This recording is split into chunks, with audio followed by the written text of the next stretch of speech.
ആരും ഇതിൽ നിരാശപ്പെടേണ്ടതില്ല. എനിക്ക് രാത്രിയിൽ ഡ്യൂട്ടിയായി പോയല്ലോ, അല്ലെങ്കിൽ എനിക്ക് ഇപ്പോൾ മാസമുറയുടെ അവസരമാണല്ലോ, ഒരു സ്ത്രീകളും നിരാശപ്പെടണ്ട. ഞാൻ ഹൈലുകാരിയായത് ഈ അവസരത്തിലാണല്ലോ, അല്ലെങ്കിൽ ഞാനിപ്പോ പ്രസവിച്ച് കിടക്കുന്ന നേരം ഇതായി പോയല്ലോ, അല്ലെങ്കിൽ എനിക്ക് നോമ്പെടുക്കാൻ പറ്റാത്ത സന്ദർഭമാണല്ലോ, അല്ലെങ്കിൽ ഞാൻ കഠിനമായി അധ്വാനിക്കേണ്ടുന്ന ഒരു ഡ്യൂട്ടിയിലായി പോയല്ലോ, അല്ലെങ്കിൽ ഈ സമയത്ത് ഞാനൊരു യാത്ര ചെയ്യേണ്ടി വന്നല്ലോ. ആരും നിരാശപ്പെടേണ്ടതില്ല. ഓരോരുത്തരുടെയും കഴിവുകൾ, ഓരോരുത്തരുടെയും കഴിവ് കേടുകൾ, രോഗികൾ ആരാവട്ടെ, പ്രയാസമുള്ളവരാകട്ടെ, ആരും നിരാശപ്പെടേണ്ടതില്ല. എല്ലാവർക്കും കിട്ടും ലൈലത്തുൽ ഖദർ. പരിഗണിക്കണമെന്ന് മാത്രമേയുള്ളൂ. പ്രാർത്ഥിക്കണം, ഈ രാവിന്റെ മഹത്വം എനിക്ക് കിട്ടണം. എന്തൊക്കെയാണ് ആവുന്നതെങ്കിൽ ചെയ്യണം, ആവുന്നത് ചെയ്തേക്കുക. എത്രയാണ് ഓരോരുത്തരുടെയും കഴിവും കഴിവുകേടുമെന്ന് തീരുമാനിക്കുന്നത് മനുഷ്യരല്ല, റബ്ബാണ്.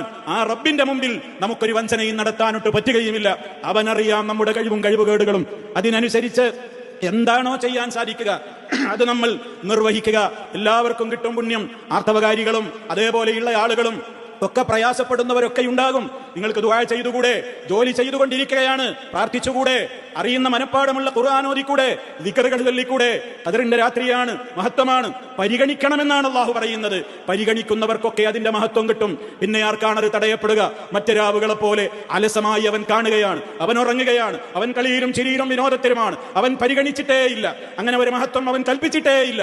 ഒന്നും അവൻ ചെയ്യാൻ തയ്യാറല്ല.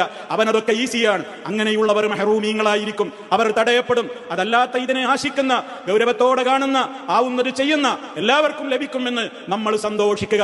കഠിനാധ്വാനം ചെയ്യുന്നവർക്ക് അവരുടെ അധ്വാനത്തിനനുസരിച്ച് പ്രതിഫലമുണ്ടാകുമെന്ന കാര്യത്തിൽ യാതൊരു സംശയവും നമുക്ക് വേണ്ടതുമില്ല.